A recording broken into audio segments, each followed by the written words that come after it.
ভারতের দিকে যদি পাকিস্তান চোখ তুলে তাকায় তাহলে ভারতের সেনাবাহিনীর জওয়ানরা পাকিস্তানকে যোগ্য জবাব দিতে প্রস্তুত, বললেন বিধায়িকা অন্তরা সরকার দেব। ভারতীয় সেনাবাহিনীর বীরত্বকে সম্মান এবং ধন্যবাদ জানিয়ে ত্রিপুরা সিপাহীজলা জেলা কমলাসাগর বিধানসভা কেন্দ্রের অন্তর্গত সেকেরকোট বাজারে এক বিশাল তিরঙ্গা র্যালির আয়োজন করা হয়। এই তিরঙ্গা র্যালিতে অংশগ্রহণ করেন রাজ্যসভার সাংসদ তথা ত্রিপুরা প্রদেশ বিজেপি সভাপতি রাজীব ভট্টাচার্য, কমলাসাগর বিধানসভা কেন্দ্রের বিধায়িকা অন্তরা সরকার দেব, সিপাহীজলা জেলা সভাধিপতি সুপ্রিয়া দাস দত্ত সহ অন্যান্যরা। এই তিরঙ্গা র্যালিটি সেকেরকোট নাটমন্দির থেকে শুরু করে আগরতলা বিশালগড় জাতীয় সড়ক ধরে দারুগাবাড়ি হয়ে পুনরায় আবার নাটমন্দিরের প্রাঙ্গণে এসে সমাপ্ত হয়। এই তিরঙ্গা র্যালিতে সকলেই বৃষ্টিকে উপেক্ষা করে দেশ মাতৃকার স্বার্থে এবং দেশের সেনাবাহিনীর জওয়ানদের শুভেচ্ছা জানিয়ে পা মিলিয়েছেন।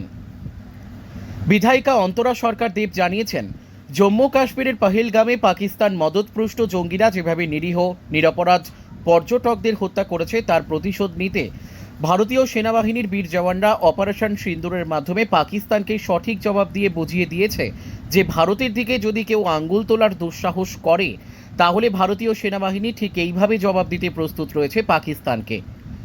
তিনি আরও বলেছেন, সিঁদুর নামে এই অপারেশন থেকে এই যাত্রায় অবশ্যই পাকিস্তান শিক্ষা নিয়েছে, তবে যে কোনো সময় যে কোনো দেশ যদি ভারতের বিরুদ্ধে যায় তাহলে ভারত তাদের কোনোভাবেই ছেড়ে দেবে না।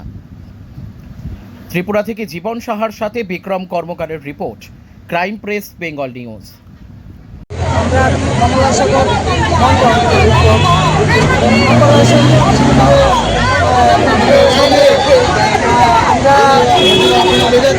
সকল কমলাসাগরবাসী তিরঙ্গা র্যালি করেছি সেকেরকোট বাজারে। আজকে আমি আমাদের দেশের যশস্বী প্রধানমন্ত্রী নরেন্দ্র মোদী এবং আমাদের বীর শহীদদের ভারতের অখণ্ডতা এবং স্বাধীনতা রক্ষার্থে তাদের ধন্যবাদ জানাই।